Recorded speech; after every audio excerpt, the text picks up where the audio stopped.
All right guys, welcome back to the channel. And before we get to some laps, I want to show you a few things that I did to the car. I've been doing some knickknacks here and there. So one of the things that I did is I picked up this from Paragon Performance. It's like a little air deflector. There's a lot of wind noise in the videos and stuff like that. So I've seen a lot of the Porsche guys with things like this. So I'm kind of hoping that that works. This is actually carbon. You can get in carbon or painted. I got it painted because the car has, the painted stuff. But I was surprised that it is actually carbon. The only negative thing that I would say about it is I did have to sand the back of it because the double-sided tape that they sent, it wasn't attached. You have to attach it, and it wasn't really sticking. There was some overspray and stuff like that, so yeah, I just had to clean that up.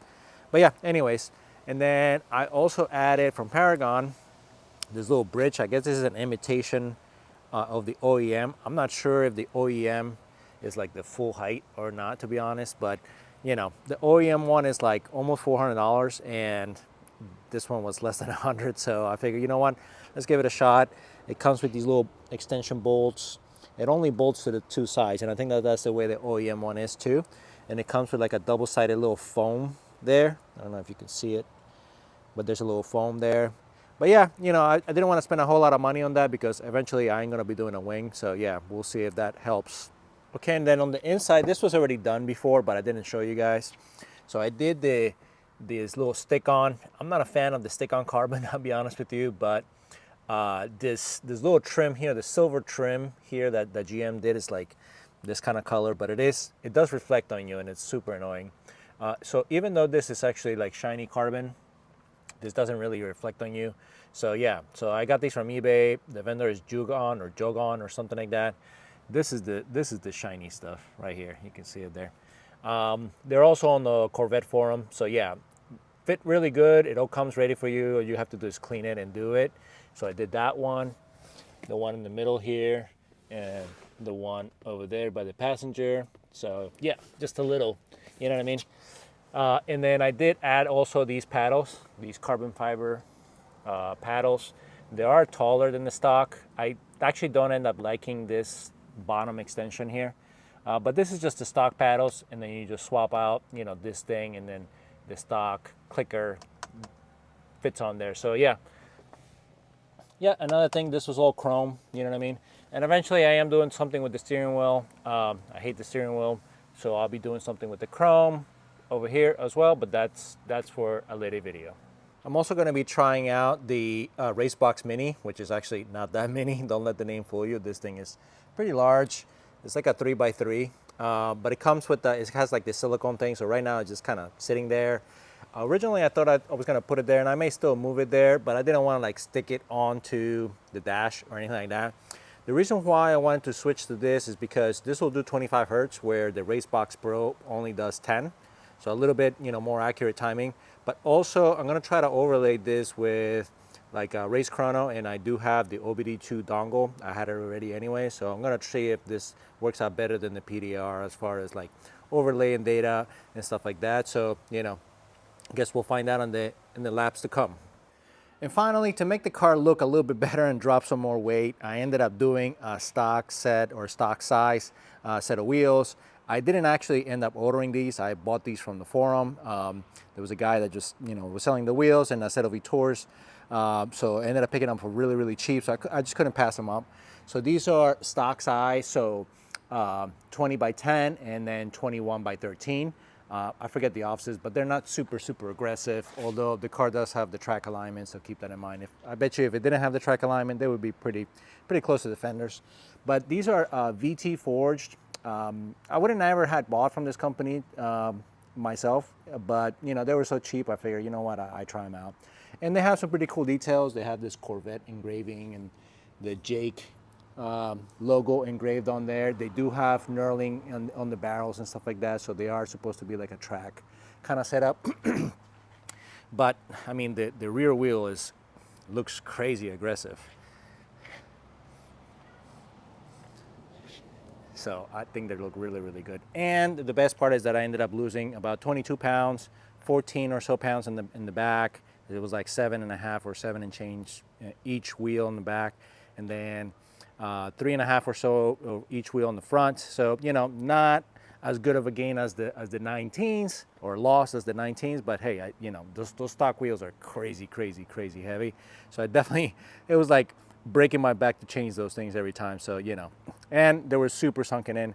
Now, I still have the concern with the trailer, so I'm gonna have to see if these actually fit, you know, with these on the trailer. I'm not really sure. They may be like just right there, but for this time, I'm not gonna be taking the trailer, so I'm not gonna worry about that right now. This is still the same V-Tours that I had on the spare stock rims. So these have 2.5 track days or so, call it 10, 11 or so heat cycles. So, you know, I just took them off those stock wheels and I put them on these. And then I'm still running the GP40 pads, which, you know, so far they've been holding up. The tires are holding up, so we'll see if they'll, you know, how they'll do with another full track day. You know what, I did forget one last thing. I did add the Speedway Composites cross brace. It's basically like a strut tower brace, I guess, you know.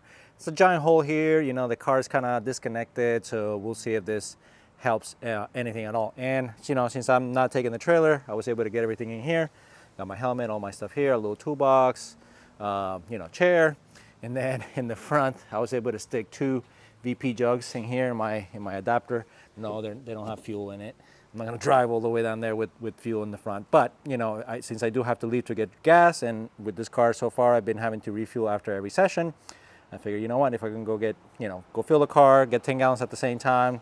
The gas station is only about a mile from the track, you know what I mean? And then that way I have to make less trips to the gas station. So.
despite not hitting a new PB, I wasn't even able to match my first time out with the stock tires. The first session out with the car, I was able to run a 35.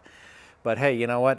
You can't expect that every time you go out is going to be a new PB and a new PB and a new PB. You know what I mean? Everybody wants that, but it doesn't always happen. It was a hectic day. There was a lot of traffic, and it was just hard to string it all together.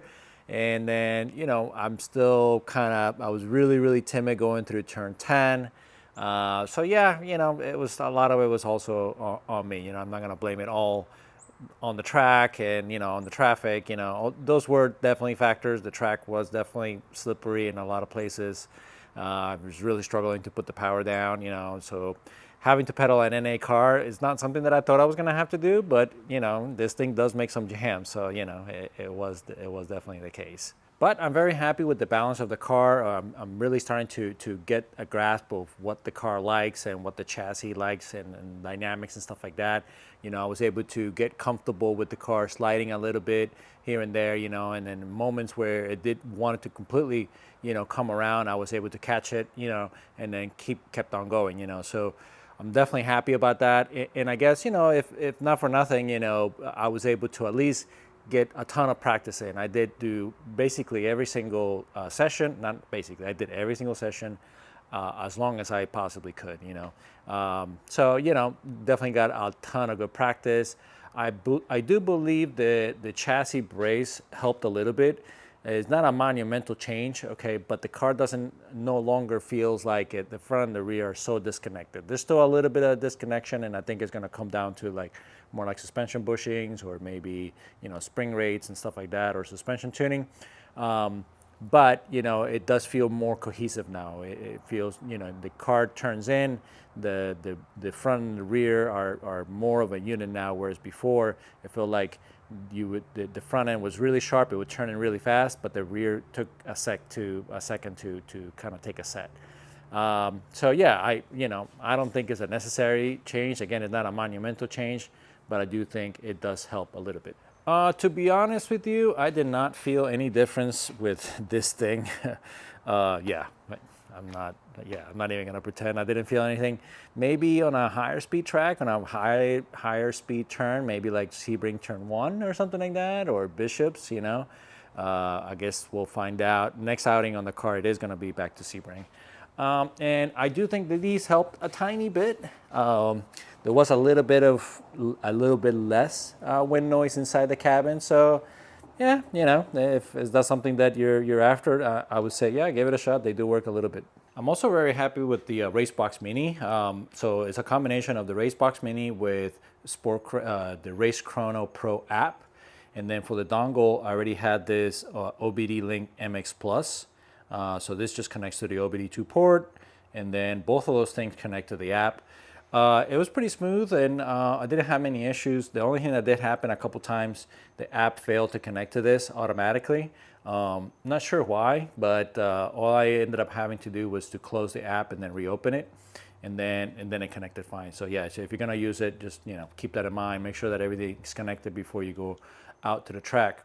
Yeah, I liked it. Obviously I can put more channels up on the overlay. That's pretty interesting. And there's other channels that I didn't put up, but you can see like timing and trans temp, and you could also see like air fuel ratio and stuff like that. Obviously, it doesn't have as many channels as the PDR. The PDR has a lot more OE channels of suspension and other things like that.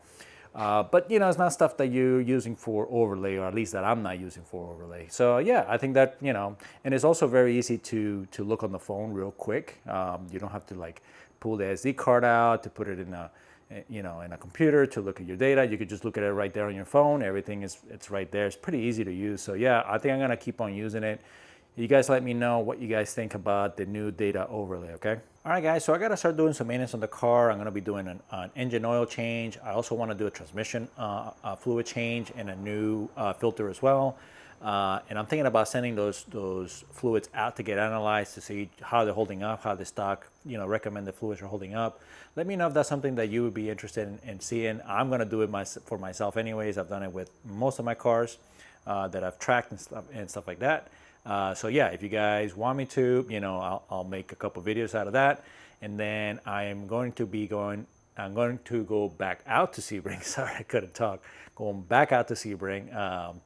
Same setup. I'm probably not going to have any other changes by then or anything like that, you know. And then really the only thing that I'm planning from now on is going to be, I do want to do the aero eventually. I do want to do suspension eventually, and I do want to do different tires.